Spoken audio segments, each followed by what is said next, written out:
ไอ้ยังน้องคือบริขายขนมเวลาพอบามันเลยแมงเขาเจ้าซื้อขนมบ่มีเงินยังซื้อบ่บ่มีทุนเนาะขายไม่ทุนก็คือน้องยังซื้อบ่น้องกับบ่มีเลยทุกคนมีแต่ผ้าห่มจักโตเนาะตัวนึงบ่พัดลมบ่มีเวลานอนก็คือนอนอยู่นี่เลยอากาศร้อนก็ร้อนเอาเนาะน้องบ่มีพัดลมทุกคนสมมุติว่ามีผู้ใหญ่ใจดีอยากซื้อพัดลมอยากได้จะเปิดเป็นพัดลมเป็นอยู่เนาะอันนี้อยากขับไปเบิ่งห้องนอนก่อนเลยทุกคนนี่ทุกคนแล้วเจ้านอนอยู่ไสเจ้าน่ะอยู่ไสเจ้านอนอยู่นี่สะพายอยู่ไสสะพายก็อยู่นี่นอนนำกันเลย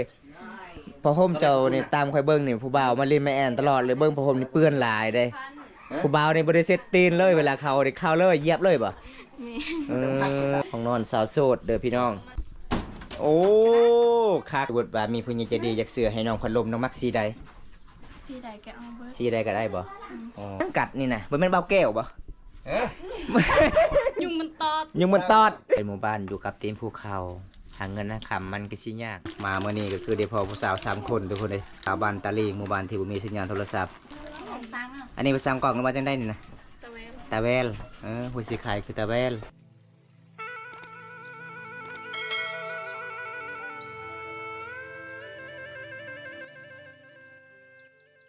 หลังจากสาววานเพื่อนไปหาหน้ำใหม่ตอนนี้ก็คือสาวพายเพื่อนกาสีต้มหน้ำใหม่หรือว่าสีแกงน้องแกงเอาเนาะอ๋อตอนนี้สาววานไปซ้ายคือเห็นอยู่เพื่อนอยู่ตารางอ๋อไปซ้ายมังกรเงินตารางมาจังได้ตึงโตรมโอ้ตึงโตรมคือตารางเฮือนทุกคนอันนี้คือน้องสายของสาววานเพื่อนก็คือเขาอยู่นำเพื่อนอีฝออีเมของสาวพายทุกคนเพิ่นไปเลี้ยงงัวได้แต่1 โตเนาะเงือเจ้าเนาะ จังไรพี่น้องเอ้ยชีวิตคนเฮานี่น้องคนนี้มีพ่อกับซ้ำบ่มีพ่อทุกคนนี่พ่อกับไปตลอดเลยบ่ได้อยู่เฮือนหาเงินหาค่ำกับบ่เห็นส่งซื้อเกลือซื้อปุ๋ยนัวมีแต่น้องๆละพี่น้องซื้อเกลือซื้อปุ๋ยนัวเวลาน้องสิแกงน้องไม้น้องใส่หยังแน่ใส่หมดแดงบ่ผักขะแยงใส่ผักขะแยงไปฟอร์มน้ำไม้มีแต่ไม้ขาวๆเนาะน้ำไม้ไหลน้ำไม้บงทุกคนคันอยู่บางข้อนี่ได้น้ำไม้สำนีเขาเจ้าขายได้เมื่อวานเจ้าเคยบอกกับเจ้าไปขายอยู่เมืองเคยเนาะไอแม่ตะกี้เนาะเจ้าเคยไปขายป่ะเคยอยู่เนาะโอ้ย่างเอาบ่เวลาไปขายตะกี้นะป้าทุกคนเดินทางย่างเอากับประมาณ28 กิโลทุกคนเวลาไปต้องไปแต่4 โมงดึกๆเนาะเวลาฮอดแต่2 โมงพอดีฮอดเมือง6 โมงโอ้กลับแต่เมืองกับประมาณ10 โมงฮอดบ้านก็คือ6 โมงแรงป้าทุกคนเลยช่วงนี้ก็ยังมีเนาะบ้านเฮาไปขายเนาะเป็นหมู่บ้านอยู่กับตีนภูเขาหาเงินนะคำมันก็สิยากเลยทุกคนต้องสู้ชีวิตถ้า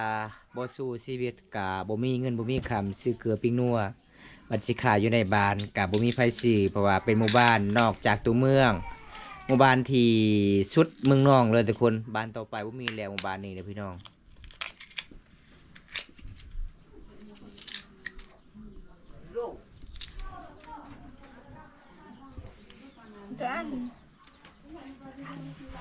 น้องๆตำได้บ่ตำมีบ่เฮ็ดกินได้บ่ตำมีบ่เฮ็ดได้อยากกินบ่น้องอยากกินน้องเดี๋ยวอายก็สิซื้อให้น้องซื้อให้น้องซื้อบ่แม่นให้น้องซื้อปอมตาซื้อให้น้องเฮ็ดกินน้องเฮ็ดกินได้บ่ได้เนาะเดี๋ยวก็ไปซื้อจักหน่อยเด้อให้เจ้าเปาะหน่อไม้ก่อนเด้อหวานกันเด้อคืออายุเด้อโซๆเนาะเนี่ยปลาสาวานผู้บ่าวใส่กระแปงเจ้าได้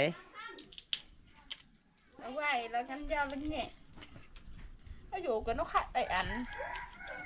แม่เด้อแถมกูรู้ประเทศไม่ได้มามกลัวว่าคันตะเนี่ยเอาเฮ้ยบอกผู้บ่าวรักกระแปงเจ้านะเอาเฮ็ดแล้วสาวานวันนี้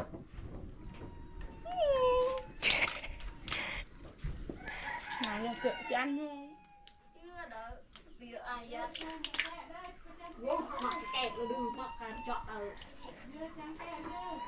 ไอ้นางน้องทรายเจ้าลักใส่กระแปงเจ้าบ่ lấy cắt เอาเบิ้ง riết vô ให้เราทารถเราจะข้าวคือกัน เอาเราเห็นชาวบ้านกับชาวพายนี่งามได้ทากระแปงเราก็อยากทาคือกันเราอยากไปเล่นผู้สาวเด้ หลังจากเพิ่นทากระแปงแล้วเพิ่นกาบกล้าออกจากแต่ประหมเลยเด้อทุกคนฮะผู้บ่าวจะมา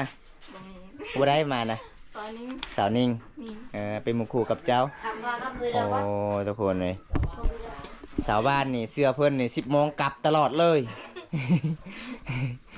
เจ้าซื้อที่หันไผคือเสื้อเจ้าละลายโตไม่ติ10 โมงกลับในสาวบ้าน ซื้อหันเบียด หันเวียดนามราคาเท่าไหร่น้อง 70 70,000 กีบ2 โตกับ1,400,000เนาะโอ้สาวนิ่งก็มาสบายดีสาวนิ่ง เจ็บบ่นะ เป็นยังเด้อบ่ บ่มีแล้วบ่มี มันมีส้มสิกินสาวาน สาวพายสาวพายว่าเฮ็ดต้มตำมี่ เก่งบ่ไหม ไม่ใช่ คือ ไก่ เจนอะบังแม่นบ่ เบิ้ลเลยแจกบอก ทำนี่ อ้าวแล้วก็เราตีกลงแล้วเขาดึงเงียได้ สาวนิ่งสาวพายสาวานว่าเมื่อคืนนี้จะลงผู้บ่าวเด้ แม่นบ่ เขาตัว ตัวยังคอเจ้าไม่ยังกัดนี่นะบ่แม่นเบาแก้วบ่ เอ๊ะฉี่ควายนึงเลย ยุงมันตอด ยุงมันตอด ฉี่ควายนึงเลยน้องชาว เบา บ้าน แก้วภาษาลาวว่ายุงมันตอดเคยมีบ่ แกงเละ ตอดเอา เอา เกิด ยุงกัดเพิ่นว่าทุกคนเด้ แต่ว่ายุ่งมันต้อนเราครับ ปางมันยัง นี่จะถามเบิ่งสาวบ้านมันยังในคอมันน่ะถึงยังผู้สาวเด้ผู้บ่าวกอดบ่ แดงกัด หมดแดงกัด มาวันนี้ผู้สาว3 คนเด้อทุกคน ชาวบ้านคือเรามีอยู่ในบ่าวบอลลุ่มบ่าวอยู่นี่ได้อายเลยเหรอผู้ใดมากตรงเขานี่คือมักอยู่ในคือยามฝนเนาะตีนเปื้อนๆแล้วเข้าไปทันเกี้ยงเลยนะตีนเว้าบ่ได้ ห้องนอนประชาชน เช็ดตีนก็ได้แล้วเว้า แม่น ยามนั้นน่ะตีนเปื้อนๆขึ้นมายามฝนตกนี่คือว่าเช็ดตีนใช่เลยบ่น้องน้องอายเอ้ยว่ะ สวัสดีเป็นยังน้องคือบ่ได้ขายขนมเวลาพ่อบ้านมันเลยแมงเขาเจ้าซื้อขนม บ่มีเงิน บ่มีเงินอยากซื้อบ่ บ่มีทุน บ่ เนาะ มีทุนเนาะขายไม่ทุนก็คือน้องอยากซื้อบ่ แม่ สมมุติว่ามี เปิดเดิมมาละ เจ้าใช้ชุดตำรวจเด้อเขาเบิ่งปกชอามาได้ใช้จะมีผู้บ้าเป็นตำรวจบ่น่ะบ่มีอามาได้ใช่จ้ะ ฮะ อามาได้ใช้เสื้อตำรวจน่ะ ซื้อเอง เสื้อตำรวจ สมมุติว่าคันมีผู้ใหญ่ใจดีให้เงินสมมุติว่า1,000 บาท พอให้น้องซื้อขนมขายน้องสิขายบ่ถ้ามีทุน สิขาย ขายอยู่เนาะเอากำไร10 ผ่านเวลางานดองก็ไปขายอยู่งานดอง คือเซานิ่งนี่เพิ่นบ่มีเงินนี่เพิ่นก็คือขอไปขายนำสาวเงิน แต่สาวเงินนี่บ่ให้เงินเลยสาวนิ่งเพิ่นว่า ลงทุนได้100,000กำไร300,000เลยคันเจ้าลงทุน600,000นี่กำไรน่าสิล้านปลายสิขายได้เนาะถ้ามีผู้ใหญ่ใจดีให้เงินเนาะโอ้เบิ่งทุกคนของน้องก็บ่มีเลยทุกคนมีแต่ผ้าห่มจักโตเนาะตัวหนึงบ่ ก็ขาย พัดลมบ่มีเวลานอนก็คือนอนอยู่นี่เลย แม่ อากาศร้อนก็ร้อนเอาเนาะน้องบ่มีพัดลมทุกคนเลยสมมุติว่ามีผู้ใหญ่ใจดีอยากซื้อพัดลมอยากได้บ่อยากได้จะเปิดเป็นบ่พัดลม เป็ด เป็นอยู่เนาะโอ้คือว่าน้องเปิดบ่เป็นพัดลม เข้าก่อนให้เขาเฮ็ดเข้าก่อน อ้าว เจ้าบ่ทัน อันนี้อยากเข้าไปเบิ่งห้องนอนก่อนนะทุกคนนี่ทุกคนแล้วเจ้านอนอยู่ไสเจ้าน่ะอยู่ไสเจ้านอนอยู่นี่ แม่ สะพายอยู่ไสสะพายก็อยู่นี่ แม่ เออน อนนำกัน นอนนำกันเลยพอห่มเจ้านี่ตามคอยเบิ่งนี่ผู้บ่าวมาเล่นมาแอนตลอดเลยเบิ่งพอห่มนี่เปื้อนหลายเด้ผู้บ่าวนี่บ่ได้เซ็ตตีนเลยเวลาเข้านี่เข้าเลยเหยียบเลยบ่ แม่ ทุกคนเลยห้องนอนสาวโสดเด้อพี่น้อง มันนึงหลายเด้อบ่พอกินบ่ นี่ฮะ เขาว่าจะ ตำกระปุนอีกเออจะให้เป็นบ่ตำกระปุน มัน เป็ดเป็น เป็นอยู่เนาะ แต่เป็นหยังคือบ่ได้ไปขายอยู่งานดอง บ่ได้เท่าไหร่ บ่มีเงินอยากซื้อปลาแดก แม่น อ๋อมีเงินอยากซื้อปลาแดกบางเล่นบางนาวเนาะ อืม อ๋อแต่ตำเป็นอยู่เนาะ แม่น ถ้ามีผู้ใหญ่จากฝั่งไทยให้เจ้าตำมะคุงเป็นบ่ ตำเป็น ตำเป็นแต่บ่แซ่บ แม่น บ่แซ่บก็คือตำให้ได้เพิ่นว่า เอาบ่ได้มาเยี่ยมมายามน้องน้องก็สิตำข้าวปุ้นให้กินเด้อทุกคน สาวหวานคนงามห้องนอนน้องบ่มีพัดลมส่วนหลายเขาเบิ่งห้องนอนเจ้านี่มีถ้วยเนาะถ้วยหยังนั่นน่ะบ่ฮู้บ่อ๋อแล้วก็มีหม้อทุกคนส่วนหลายนี่บำตาสังเกตลองเบิ่งก็จะมีหม้อน ไปหาไปซื้อ แต่ผ้าห่มมันก็บ่มีสีนวลก็บ่มีเนาะสีนวลเนาะ แม่น อ๋อ เอาตา สีนวลน้องก็บ่มี เอาตาเจ้าชิลงคนนั้นบอกให้สิพาคนนี้ไปได้ เอา ไป ไป ไปหาทุกคนนะมาเข้าไปนะเจ้าลงผู้ชายอยู่ฮันเด้อ อืม ไปน้องค่อยบอก ไป เจ้าบ่ไปก็ได้ อืม เจ้ามีผู้ชายเลยค่อยก็สิไปคือกัน ไปสินั่งเล่นกับสาวพายสาวหวานก่อนเบิ่งสาวหวานกำลังสิแกงหน่อไม้อันนี้เป็นน้องแต่เป็นเอื้อยอีกเด้อทุกคนเลย อันนี้เป็นเอื้อยเป็นน้องเอ้าทางไรก็ได้เด้อทุกคนระวังในน้องตกประตูเลยโอ้คักประตูของเพิ่นทางนั้นเลยทุกคน เบิด ขาดเบิด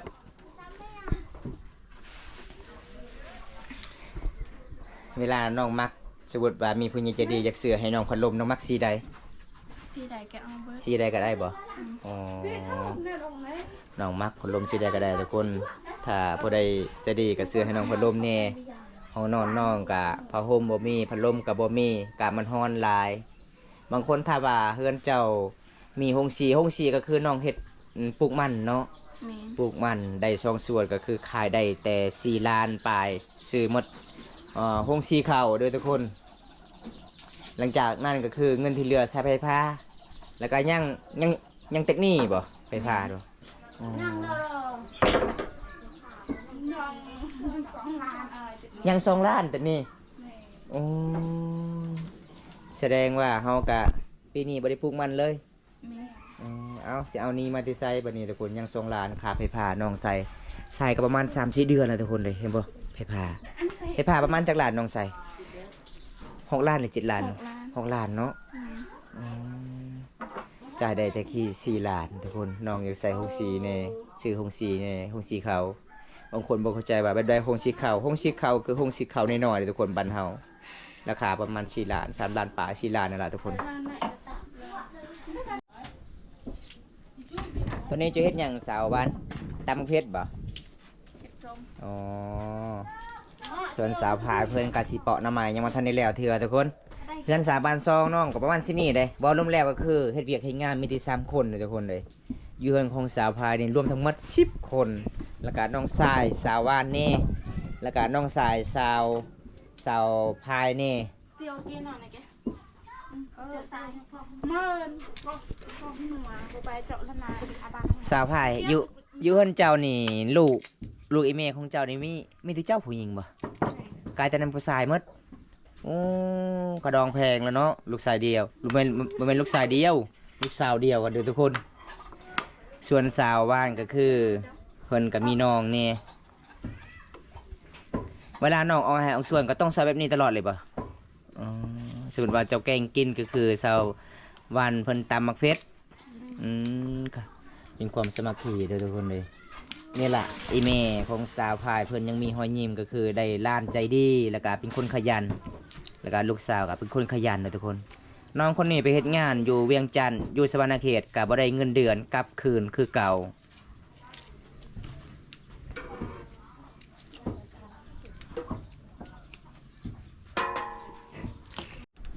ป้า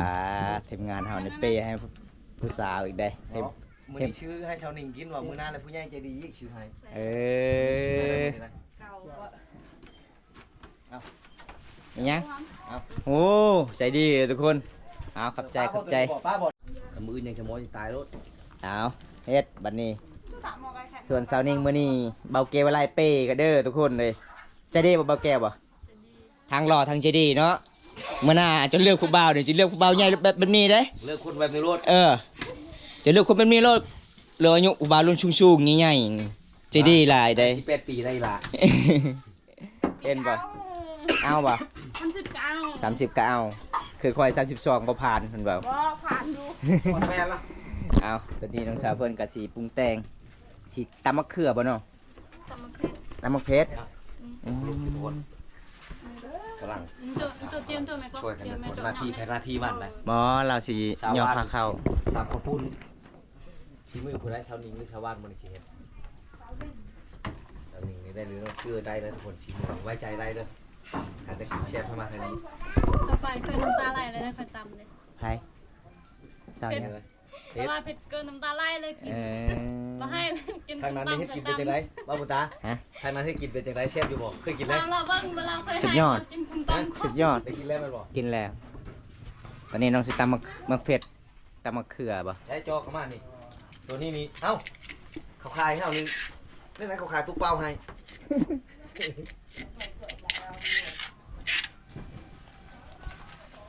ขยันเด้อทุกคนสาวหวานคนงามส่วนสาวผาเพิ่นเบียกเพิ่นสำเร็จเปาะน้ำไม้กรอเหาะก็กรอเหาะเลยเตียวละอาเห็น กระจับบุกหัวคือมักจะเหาะเติบ เตียวเหาะเหาะโอ้เหาะกันเนาะ เดี๋ยวกล่าวเดี๋ยวโห ก็กิน เขา โอ้ไก่มาเล่น เอา โหกระโต้ยขันมากองกระเตี้ยวกล่าวเหิน กล้าวกล้าวก็ได้บ่ เกล้ายังไงกี่เกล้ายังหลวงให้เอาเหาะ บ้านค่อยก็เหาะ เนี่ยโต้ยแล้วตะเกินโต้ย หลวง นี่เนี่ย เอ้า โต้ยแล้วตะเกินโต้ย คือบ้าน ตะเกินมากอง บ้านแกงกะลองเขาเอิ้นว่าเตียวมงมง เออนึก แม่นบ่เตียวมงมง เดี๋ยวมงเลยแถวเวียนกี่ปิยากี่ อันชิวกันนะเหาะมาอันจีนไก่ มงมง เศร้า เตียวมงมงเลย อันตะวันละเตะเหาะละเตะ โอ้ ในบ้านตะวันกลางอยู่ตะวันคออยู่ห้อง อืม มงนี่ เอา เดือดจีนกับ นี่ตะโกนบอมตาให้ FC เข้าใจนำกันเด้อ อันนี้คือเตียวรอๆ อันนี้คือเตียวมงมงมงเหอเหอก็คือ อันเปื่อ มะ ย เขือดิบนี่ ทับจีนยังบ่ วางกระเซ็นเดี๋ยวเด้อ สุกแล้ว ลวกอันนั้นก็ย่าสิต้มจะเปื่อยบ่ชุกเลยย่า สุกแล้วสำนั้นนะยังเด็บบ่ยังแข็ง เชื่อได้บ่นะสีมือทางนี้เคยตำขายบ่บ่เคยตำขายกำลังว่าจะยองเด้อทุกคนน้องว่าบ่เคยว่าย่า หลับบัดเลย คือทางนี้นะ เพื่อนน้องบ่มีพัดลมเนาะตอนนี้มีแล้วพัดลมมีเวลานอนสบาย แต่บ่มีสายยังบ่ฮ้องคือเก่าแล้วห้องนอนจ้ะเนาะต้องซื้อสายต่ออีกเอามาเมื่อนี้ก็คือได้พอผู้สาว3คนทุกคนเลยคบหน้าคบตาสาวบ้านตาลีหมู่บ้านที่บ่มีสัญญาณโทรศัพท์ตอนนี้น้องสิตำขนมจีนให้กิน เอาตะเวนของซ้างอ่ะ อันนี้ไปซ้ำกล่องกันมาจังได้นี่นะ ตะเวน ตาแวลหัวสีไข่คือตาแวล หัวสีไข่ หัวสีไข่ตาแวลเลยทุกคนคันไข่ไก่ได้บ่นี่ หยุด สานี่คันไข่ไก่ในได้เพิ่น เรียนรวย รินรวย ต้องออกลีนนะทุกคนรินรวล นั่งกระทา รินรวลไข่ไก่ เรียนแล้วเสร็จเลยหยุดกระจีนดิแกนอนเต็มเจอมาบ้านไหน พี่สาวกูบ่ใส่สาว ยัยสักกูมาสักแบบไปยังไง เอาตำข้าวปุ้นก็คือฝีมือสาวนิ่งเลยทุกคน เปิดเลยแม่สาวพายเป๊ปซี่เย็นให้อีพลอยแม่กินน้ำเนี่ยน้องสายเจ้าสุกหรือบ่นี้ ขนมคือชาวบ้านบ่ได้กินครับยังทงนึงในชาวบ้านขนมน่ะซื้อขนมบางทีนี่ชาวนิงเอาไปแจกน้องๆเหมือนมื้อหน้านี่ ขอกิน ใจดีเนาะ มื้อหน้านี่พี่น้องจากฟังท่าอีมาได้สิพาเจ้าไปแจกเด้อ จานกิเตะเต้นนี่อ่ะจะเตะแก้วได้ ได้เลยทุกคนบัดนี้ จานเตะมาโซ่ได้ลุก ได้ผู้แจกขนมเลยเด้อ โอ้ยโอ้ยโอ้ยวางไหนถอกสตีนคอยด้วยนะ ไ